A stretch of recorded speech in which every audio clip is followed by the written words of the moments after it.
Hola, bienvenidos a esta explicación visual. Hoy vamos a adentrarnos en un tema que de verdad es absolutamente fascinante. Vamos a hablar de cómo nuestras mentes absorben, organizan y procesan esa inmensa avalancha de información que nos rodea todos los días. Es increíble pensar que algo tan cotidiano como aprender o comunicarnos depende de unos procesos neurológicos tan sumamente individuales. Utilizando la lupa de la programación neurolingüística y el funcionamiento de los hemisferios cerebrales, vamos a descubrir cómo nuestra propia biología dicta nuestra forma de entender el mundo. Y aviso, esto lo cambia absolutamente todo.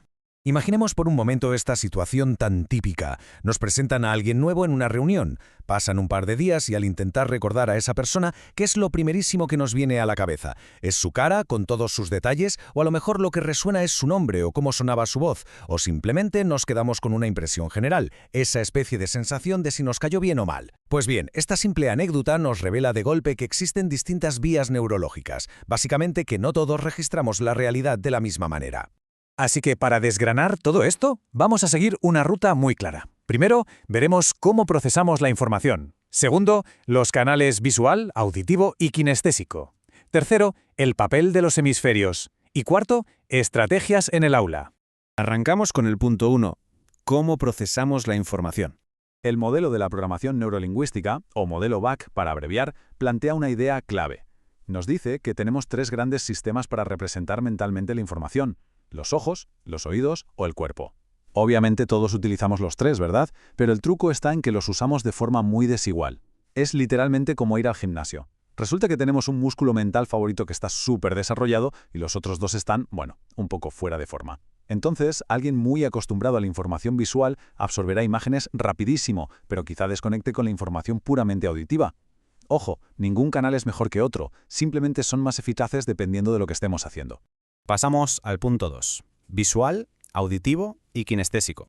Si miramos los números a nivel general, las cifras son bastante reveladoras. Se calcula que un 40% de la población prioriza el sistema visual, un 30% el auditivo y el otro 30% el kinestésico. Si prestamos atención a ese 40% visual, al ser el grupo más grande, tiene un impacto brutal en nuestra sociedad, y muy especialmente en la educación. Como gran parte de los alumnos universitarios y por extensión de los profesores resultan ser altamente visuales, la enseñanza tradicional ha terminado moldeándose muchísimo en torno a este estilo. Vamos a ver el superpoder del sistema visual. Su principal ventaja es la velocidad, una agilidad de procesamiento simultáneo increíble. Imaginemos que el pensamiento en imágenes es como abrir un mapa enorme de golpe sobre la mesa. Toda la información está ahí, a la vista, al mismo instante. Esto permite asimilar muchísimos datos abstractos a la vez y ver las relaciones entre conceptos en milisegundos. Por eso tareas como planificar o abstraer ideas fluyen de maravilla cuando el cerebro utiliza este canal. En el otro extremo tenemos el procesamiento auditivo, que funciona de una manera 100% secuencial y ordenada. Hay una metáfora genial en nuestro análisis para esto: es como una antigua cinta de casete. Para aprender algo de forma auditiva, la mente graba una pista de audio paso a paso. El problema, que si durante un examen, por ejemplo, esa cinta mental se atasca y falta una sola palabra, es facilísimo perderse del todo, porque no se sabe cómo continuar. No tiene esa visión panorámica rápida del sistema visual. Eso sí, para aprender idiomas o música, este canal secuencial es, sin lugar a dudas, indispensable y el rey indiscutible. Y luego está el sistema kinestésico, el que tiene que ver con el cuerpo, el movimiento y las sensaciones. Hay que decirlo, aprender por esta vía es más lento. Requiere mancharse las manos, moverse, experimentar, sentir.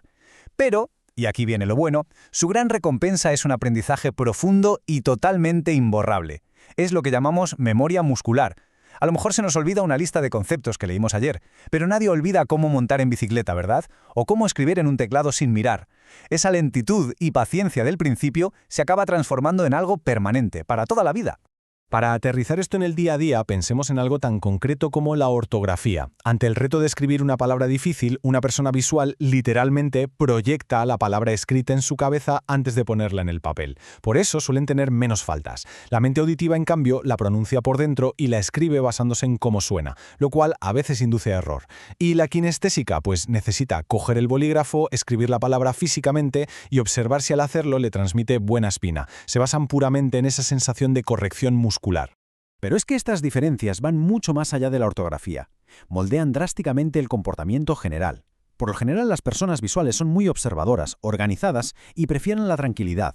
Las auditivas, a lo mejor, canturrean sin darse cuenta, modulan mucho la voz y cualquier ruido externo les desconcentra una barbaridad. Pero el perfil kinestésico es fascinante, necesitan movimiento físico.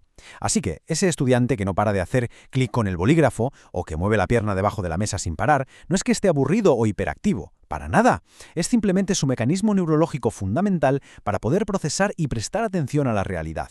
Y con esto llegamos al punto 3, el papel de los hemisferios. Aprender no es solo almacenar datos, es buscar pautas.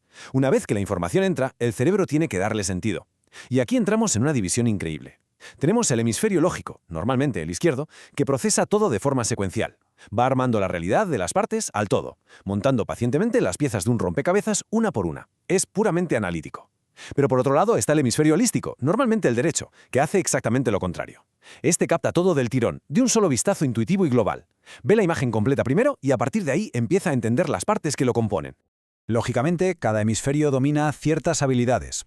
El lógico es el hogar del lenguaje, la escritura, las matemáticas, y prefiere procesar un solo dato a la vez. Su opuesto, el holístico, es el reino de las relaciones espaciales, la creatividad, y es capaz de procesar un montón de estímulos simultáneamente.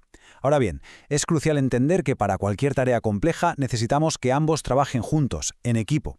Aunque, seamos sinceros, todos tenemos una tendencia natural a inclinarnos un poquito más hacia uno de ellos. Esta dominancia marca muchísimo nuestra actitud a la hora de aprender. Quienes tienen un hemisferio lógico dominante buscan el orden, necesitan instrucciones hiperclaras, estructuradas y, a ser posible, por escrito. Son los típicos que prefieren leerse el libro antes de ver la película, para no perderse ni un detalle. En cambio, quienes tienen dominancia holística se asfixian con tantas reglas rígidas. Ellos brillan en actividades abiertas y creativas. Fijo que son los que prefieren ir al cine a ver la película primero, para quedarse con la imagen visual completa, y ya luego, si se atreven, se leen el libro. Lo que nos lleva a nuestro último apartado, el punto 4, estrategias en el aula. Aquí es donde tocamos uno de los desafíos más grandes y silenciosos del sistema educativo. Tradicionalmente se aplaude enormemente lo visual y lo lógico, ¿verdad? Se premia la rapidez y el lenguaje verbal. Entonces el choque ocurre cuando un profesor supervisual intenta explicar un concepto complejo sin moverse de la pizarra a un alumno kinestésico. Ese alumno necesita interactuar físicamente para entenderlo. Y es una tragedia educativa enorme porque muchas veces a este alumno se le etiqueta como lento o problemático, cuando su pura realidad neurológica es que sencillamente necesita otro canal. Porque claro, los profesores, al igual que los alumnos, son prisioneros de su propio canal favorito al presentar la información. Un docente predominantemente visual va a llenar la pizarra de esquemas y se apoyará en fotografías. Un auditivo se pasará la hora dictando y pidiendo que se repitan las cosas en voz alta. Y un profe kinestésico, ese es el que camina por toda la clase, gesticula expresivamente y organiza juegos de rol o teatro para que la lección se sienta casi literalmente en el cuerpo.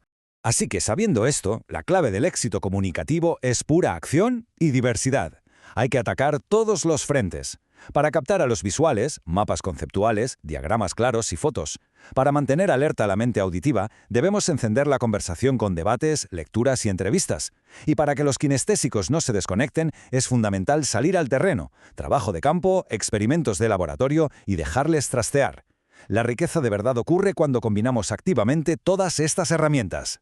Y este es el gran mensaje que nos deja todo este análisis, la integración multicanal. El verdadero arte, el objetivo más importante al comunicar, es saber traducir una misma idea al mismo tiempo a imágenes para los ojos, a sonidos para los oídos y experiencias para el cuerpo. Es la única manera real de asegurarnos de que el conocimiento será plenamente accesible para absolutamente todas las personas que nos escuchan, independientemente de su neurología. Para terminar, nos gustaría dejar una reflexión profunda en el aire. Si la ciencia nos demuestra que nuestra biología nos hace favorecer unos canales y adormecer otros, cabe preguntarse, ¿hasta qué punto lo que consideramos la realidad absoluta no es más que el filtro particular que nuestro propio cerebro nos permite registrar? Muchas veces, las limitaciones al intentar comprender a los demás no nacen de una falta de empatía. A lo mejor simplemente estamos sintonizando la vida en frecuencias completamente distintas. Gracias por acompañarnos en esta explicación visual.